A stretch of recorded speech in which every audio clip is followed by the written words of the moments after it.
términos estrictos, por el mandato constitucional, una rendición de cuentas es hablarle al Congreso, reunido en sus dos cámaras, y al pueblo dominicano de la manera en que se han empleado los recursos presupuestarios en un año en específico. Y qué más oportuno que hablar con el ministro de Hacienda sobre los elementos constitutivos en términos económicos y financieros de esta rendición de cuentas que en el día de ayer realizó el presidente de la República. Vamos a darle los buenos días a Donald Guerrero. Gracias por aceptar nuestra invitación. Un placer estar con ustedes de nuevo. Y bueno, como menciona Homero, justo ayer pues pudimos presenciar el discurso. Primero nos gustaría conocer qué le pareció, si se sintió inspirado por las palabras del presidente Medina, a pesar, o sea, quitando los datos y demás, o sea, el mensaje per se.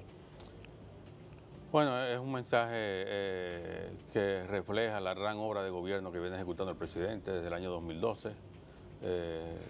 Destaca los puntos en los cuales la población ha estado valorando la gestión del presidente, fundamentalmente el énfasis en la inversión social, el impulso que el presidente ha dado a sectores específicos que habían estado durante mucho tiempo postergados en los reclamos legítimos de sus aspiraciones, educación, salud e inclusive temas tan neurálgicos como la frontera o el mismo programa de reforestación que está llevando a cabo el gobierno. Entonces yo creo que fue un discurso bastante comprensivo de todas las acciones que lleva el gobierno a cabo, que viene ejecutando y que le otorgan al presidente la credibilidad y la valoración en la población para expresar, como lo hizo ayer, de manera enfática, su compromiso con la continuación del trabajo social que viene desarrollando en favor del pueblo dominicano.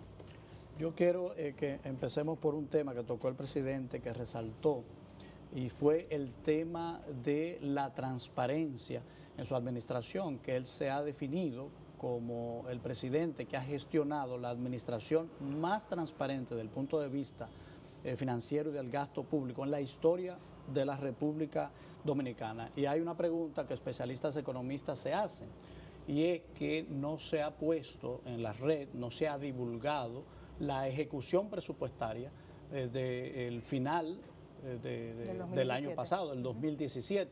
Entonces, si es el gobierno más transparente, ¿por qué no se comparten de manera oportuna y a tiempo esas informaciones para que el pueblo dominicano pueda estudiarlas directamente? No, esas informaciones se vienen compartiendo cada año y se comparten y se compartirán. Lo que sucede es que hay un pequeño retraso, al igual que las empresas, y en este caso el Estado es quizás desde el punto de vista de operación financiera, la organización la de mayor amplitud y profundidad, pues requiere un tiempo, unas semanas después del cierre del año para consolidar toda la información y presentarla. Pero ahora en el mes de marzo estará disponible en el portal de Hacienda y en el portal de Transparencia Fiscal toda la información relativa a la ejecución presupuestaria del año 2017. Eso viene ocurriendo así durante la gestión del presidente Medina, es un mandato de ley, el presidente enfatiza que eso se haga de esa manera y estará disponible para todos. Es decir, no hay ningún cambio de política en cuanto a eso. Nosotros tenemos el compromiso y la obligación que el presidente nos impone de otorgar toda la información necesaria para que la población esté al tanto de la evolución de la recaudación de los ingresos, de la disposición de esos ingresos en términos de gastos en partidas específicas a todo nivel de detalle.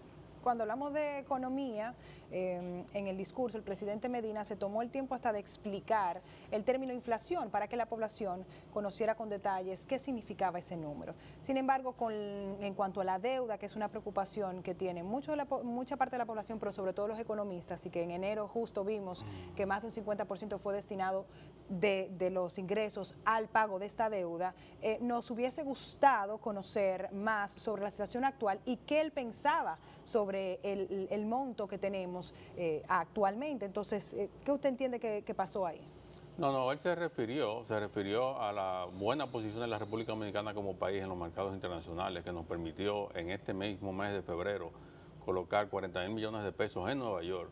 Si una colocación de moneda local en un mercado internacional es algo histórico para el país, que los mercados internacionales aprueben, valoren y acudan de manera masiva a la compra de bonos en pesos colocados en el mercado de Nueva York. Eso desmiente la especulación, porque lo es, en cuanto a la insostenibilidad de la deuda. Es decir, nosotros tenemos una posición de deuda muy sólida, una posición de deuda que se maneja con mucho nivel de responsabilidad y que nos permite a nosotros acudir a los mercados, no solamente a colocar, como en este caso, pesos por primera vez en toda la historia de la República Dominicana en los mercados internacionales, sino también acceder a tasas cada vez más bajas en la recolocación de los vencimientos que nosotros tenemos. La posición de deuda de la República Dominicana es totalmente sana desde el punto de vista de su composición y desde el punto de vista de su estructura y de sus tasas de interés. Y de esa forma lo valoran no solamente los organismos internacionales, sino los inversores, los que ponen su dinero. Es decir, los que van al mercado y dicen, no, espérate, yo creo en este país, yo creo en lo que se está haciendo, yo confío en lo que están haciendo estas personas. Entendemos que el país va por buen camino y por tanto yo pongo mi dinero en ese país. No es teoría, estamos hablando de gente que saca dinero de su bolsillo y lo pone en República Dominicana. Es una muestra de confiabilidad atraído absoluta. También por las promesas de retorno. Bueno, Usted sabe obviamente. que en el mercado de capitales internacionales hay capitales con un corte especulativo de personas que les sobra el dinero y dicen, ¿en qué mercado yo puedo sacar la mayor rentabilidad? Y corren riesgos. O sea, porque nuestra calificación dice la realidad financiera de nuestro país. Una calificación B menos es una calificación de país, de escenario especulativo, entiéndase, de que hay altos riesgos más que en otros mercados. No, altos riesgos. Y esos no. inversores compran porque dicen, concho, voy a tener un retorno bueno mientras dure la fiesta. No, altos riesgos no. Es una categoría de BB menos, es una categoría de no grado de inversión, es una categoría de especulación todavía. Pero ¿de dónde venimos, Homero? ¿De dónde venimos? Eso no hay duda, hemos ido mejorando. ¿De dónde venimos? Es decir, ¿cómo ha ido mejorando la posición de calificación de riesgo del pero país cada vez más?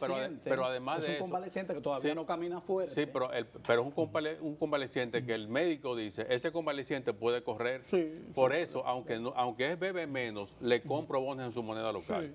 Es diferente, es decir, ningún país con una categoría de BB menos que no se vea con una perspectiva de mejora como la tenemos en República Dominicana puede colocar en el mercado internacional en esas condiciones. Es decir, nosotros podemos ver la situación del país y mirar la parte negativa. Estamos en BB menos, pero ¿de dónde venimos? ¿Cuál ha sido el comportamiento del mercado internacional frente a la República Dominicana? ¿A qué tasas nos están pidiendo colocar? Cada vez a tasas menores. Es cierto. Cada vez a tasas menores, cada vez con mayor demanda de los títulos de República Dominicana. Y lo que no se esperaba nadie, ocurrió ahora.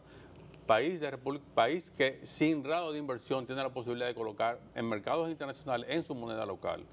Óyeme, es decir, realmente, más allá de las palabras, están los hechos. Y eso es un hecho contundente que habla por sí solo y el presidente hizo referencia a él. En términos de la composición de la deuda, y les decía a ustedes, nosotros tenemos una posición sana.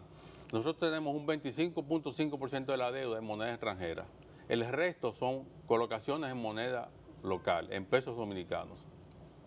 Y estamos hablando que de ese porcentaje de moneda extranjera, el 87% de la deuda está a tasa fija, El 13% está a tasa variable, que son deudas contratadas con organismos internacionales, y multilaterales y bilaterales, ¿no? Con un costo promedio de 5.5%. Entonces, aún en este escenario, quienes analizan la deuda dominicana la descomponen y pueden ver de qué manera nosotros estamos manejando la estrategia de deuda hacia una composición, tanto desde el punto de vista de estructura como de plazos, que nos permite a nosotros sostener la deuda en el tiempo, como lo venimos haciendo, y lo valoran. Y cuando lo valoran, apuestan por República Dominicana. Nosotros tenemos una gran credibilidad, tanto en términos de colocación de deuda como de manejo de la economía. Ministro, acabamos de salir de la revisión rutinaria que se conoce como revisión del artículo 4 por el Fondo Monetario Internacional, y usted menciona la palabra sostenibilidad. En ese comunicado de prensa que regularmente hace el Fondo, una vez terminado el proceso de evaluación, podemos entender que el Fondo Monetario Internacional mostró preocupación por la sostenibilidad de la deuda porque generó una sugerencia de ajuste fiscal para la República Dominicana. Ya en República Dominicana tenemos una gran experiencia desde los años 80 lidiando con el Fondo Monetario Internacional, sabemos interpretar su lenguaje y cuando habla de esa manera indica que necesitamos una reforma tributaria para poder mantener esa sostenibilidad. ¿Cómo usted evalúa eso? Bueno, el fondo se refiere y utiliza el verbo pudiera ser, estaría en caso de que hubiesen choques externos, de que el precio del petróleo se disparara por encima de lo que está. Está subiendo. Bueno, pero está subiendo, pero está todavía en los niveles de los 60, 65. Pero dice, bueno, si hubiera un choque del precio del petróleo, ¿no? Y se dispara el precio, si se disparan las tasas de interés, en la situación actual de República Dominicana se necesitaría una reforma fiscal para poder hacer sostenibles las finanzas públicas y por tanto la deuda.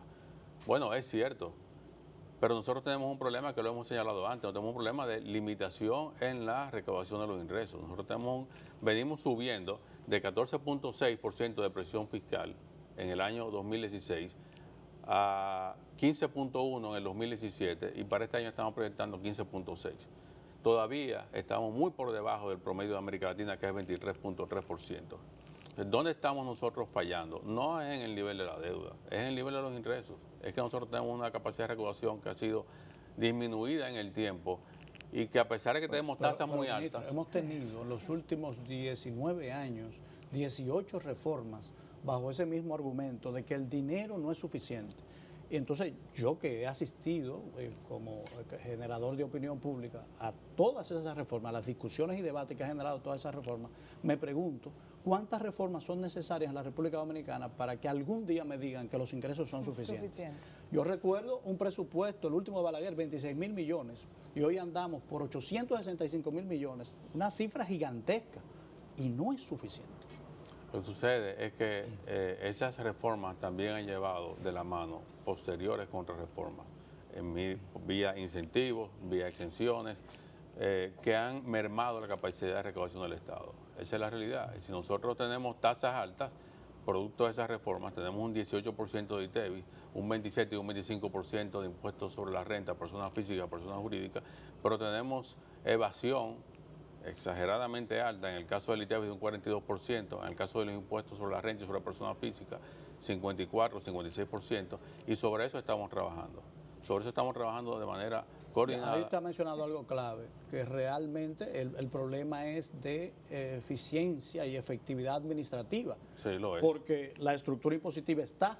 Lo que tenemos es que dejar de que sea nominal a ser efectivo, o sea, de que se cobre realmente. Sí, pero hay un punto que también el presidente Medina, cuando tocaba la transparencia, hablaba del gasto público y que es también un verdadero dolor de cabeza para los ciudadanos, porque cuando analizamos en las últimas décadas, incluido este año, el gasto público, entonces comenzamos a sentir cierto dolor muchas veces por la forma en la que el dinero que ingresa es utilizado por el Estado. Entonces, o sea, ¿cómo vamos con ese caminar de que el gasto público cada vez se reduzca más y que sea más eficiente, como en el caso, un ejemplo, veíamos del resultado que de las 70 instituciones, sí. No recuerdo ahora mismo. La institución fue esta, Dios mío, quien hizo el estudio. La fundación, sí, se me olvidó.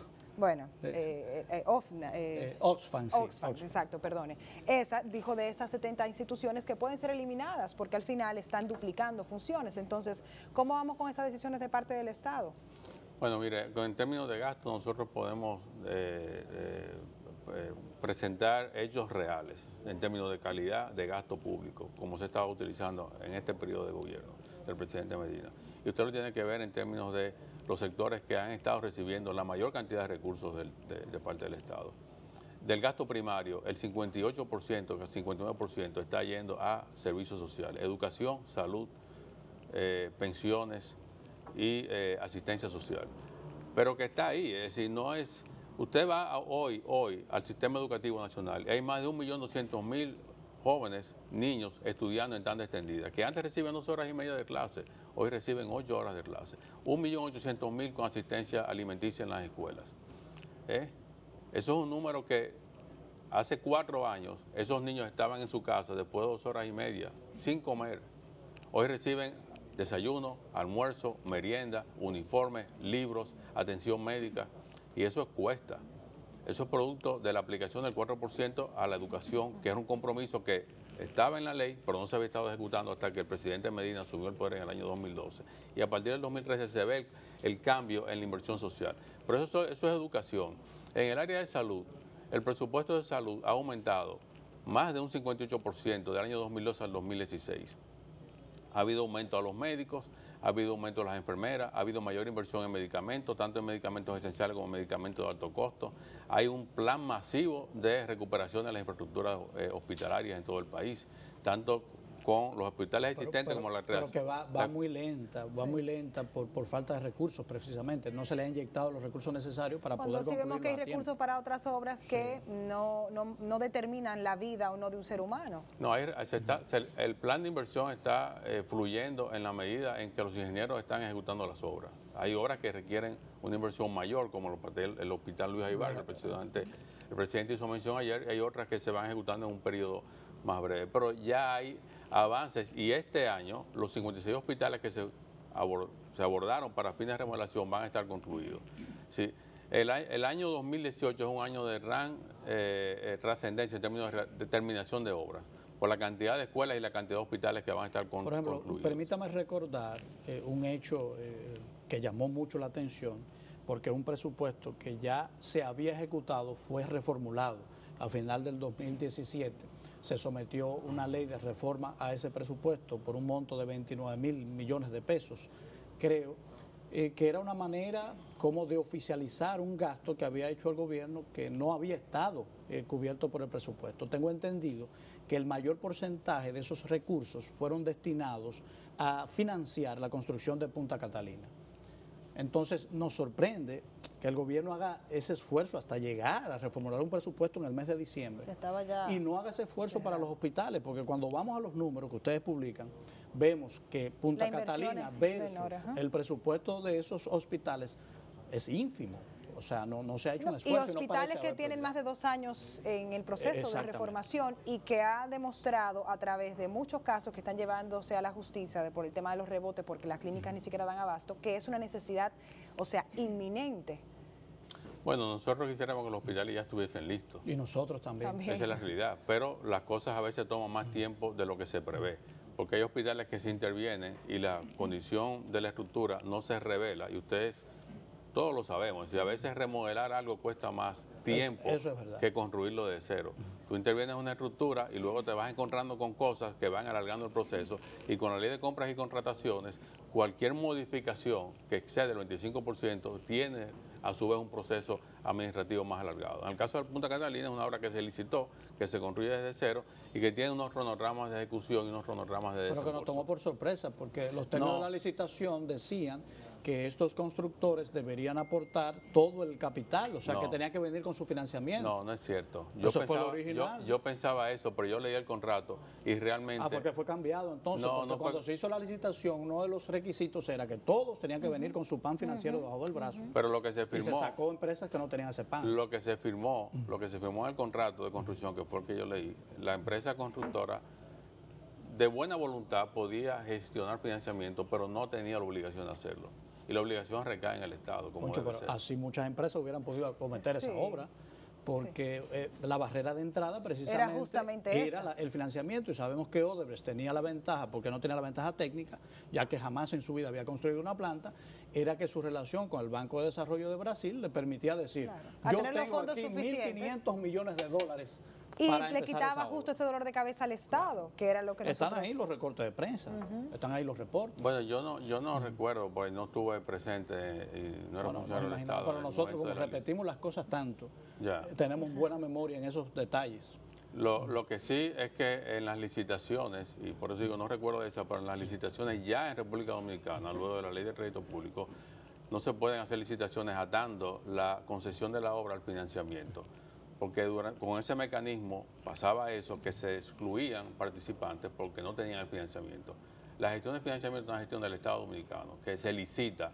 No puede venir alguien con el financiamiento y decir, yo tengo la obra porque tengo el financiamiento. El hecho de que tú tengas el financiamiento no te da garantía. No, indudablemente, tiene que tener capacidad. No, aparte de la capacidad. El financiamiento se separa de la construcción y de la licitación, porque es una gestión que hace el Estado por medio de una licitación que convoca a la Dirección de Crédito Público para evitar eso mismo.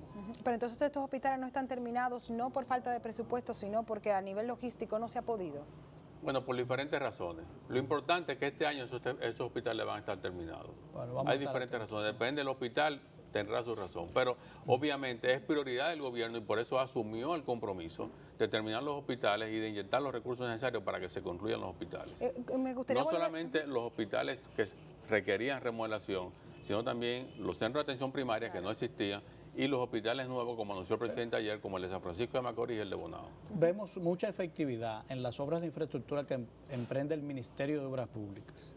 Sabemos que el tema de la construcción de los hospitales está a cargo de la Oficina Supervisora de Obras del Estado, o ISOE, muy cuestionada esta institución y por demás parece que ineficaz. Los ciudadanos no entienden por qué existe esa duplicación. Si tenemos un ministerio eficaz manejando la infraestructura, y es el llamado a hacerlo, ¿por qué no se le da esa responsabilidad al ministerio? Y ahí va mi otra pregunta. Como ministro, ¿alguna vez le ha recomendado a que estas instituciones que duplican funciones sean eliminadas? Porque la realidad es que bajarían bastante el gasto público, que nosotros debemos hacerlo para aún entonces tener más presupuesto para entonces completar las necesidades que sí son primarias. Bueno, sí, el Estado ha estado caminando en esa dirección. Si ustedes vieron que la publicación de la promulgación de la ley que trae el Instituto de Transporte, el INRAN, consolida en esa institución todas las que estaban dispersas alrededor del transporte, que eran unas 8 o 9 instituciones, ¿no? Es en esa dirección que vamos. Sabemos que todavía hay un camino adicional por recorrer. Cerrar una institución o consolidarla con otra tiene un proceso inclusive legal que hay que cumplir, ¿no? Eventualmente, cuando concluyan los contratos que tiene OISOE, esos contratos de construcción de hospitales, OISOE se podrá eliminar o reestructurar o replantear y que realmente es una oficina supervisora, no ejecutora.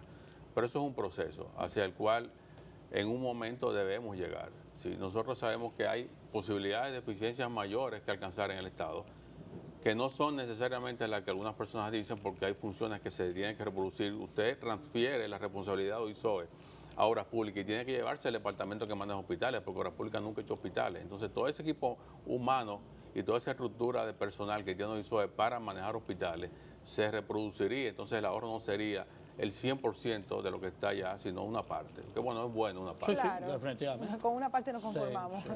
Sí. Y sobre todo que el Ministerio de Obras Públicas muestra una calidad y eficiencia operativa muy superior a OISOE y no ha sido tan cuestionado en los últimos años como, hemos visto un buen trabajo. La propia OISOE. Tenemos un tema muy importante pendiente que depende de otro también importante y es el pacto fiscal. Independientemente de que aceptemos, de que interpretemos de forma diferente los consejos del Fondo Monetario Internacional, en la República Dominicana todos estamos conscientes que necesitamos discutir un pacto fiscal, una reforma verdaderamente integral que permita al gobierno conseguir los recursos que necesita, pero permita también a los ciudadanos tener un sistema impositivo más entendible, más amigable, más fluido y que permita la prosperidad. Eso depende de que se firme el pacto eléctrico. ¿Cómo anda eso? Para que después me aborde cómo está el gobierno con este tema del pacto fiscal. Bueno, el pacto eléctrico, como ustedes saben, está muy avanzado. Es decir, prácticamente todos los puntos fueron consensuados. A la hora de firmarse, uno de los participantes pidió tiempo porque quería reevaluar la posición que había ya acordado y se le dio el tiempo, se le ha dado el tiempo para que replantee o sugiera cualquier cambio que quiera proponer. Pero en términos de los elementos medulares y de lo que se fue a discutir como pacto eléctrico ya está prácticamente concluido. Sí, esa asociación de empresarios que pidió ese tiempo debe venir y presentar sus observaciones, si la tuviera, y proceder a la firma del pacto. Una vez eso concluya, pues se habrá terminado esa etapa, entonces estaremos en posición de hablar del pacto fiscal, que sí es un pacto muy importante que nos permitirá redefinir la estructura de fiscalidad del Estado. Tanto ingresos como gastos, ¿verdad? Porque el gobierno sabe que tiene que apretarse también los cinturones. Sí. Bueno, el gobierno tiene los cinturones bastante apretados. Es decir, desde el punto de vista de porcentaje del gasto público sobre el PIB, nosotros estamos en niveles bastante bajos. Nosotros venimos de un 20% en el año 2012, 2011, que es donde deberíamos estar. Bajamos a 17.2, 17.4. El año pasado, con el tema de las lluvias, subimos a 18.2 y bajamos este año el presupuesto a 17.8. Entonces, cuando tú dices, bueno, pero ese nivel, el gobierno gasta mucho. El gobierno no gasta mucho. El Estado debería atender en mejor proporción otros sectores sociales que requieren recursos también. Lo que se ha estado haciendo en educación requiere sostenimiento en el tiempo. Y el 4% ya está comprometido. Sí, definitivamente. Ahí no hace falta dinero. Bueno, hay pero ya está comprometido. Por eso, ahí está todo el dinero que se pero hay otros sectores que también eventualmente requerirán más recursos porque van creciendo. La población aumenta, somos ya más de 10 millones de dominicanos, la infraestructura hospitalaria va en aumento, la cantidad de procedimientos que la población demanda para mantenerse en buenas condiciones de salud va también en aumento. Entonces, las presiones desde el punto de vista de ingresos seguirán creciendo y desde el punto de vista de gastos también. Bueno, pues muchísimas gracias, ministro, por estar con nosotros. Un placer. Seguimos con más de N7 Amanecer.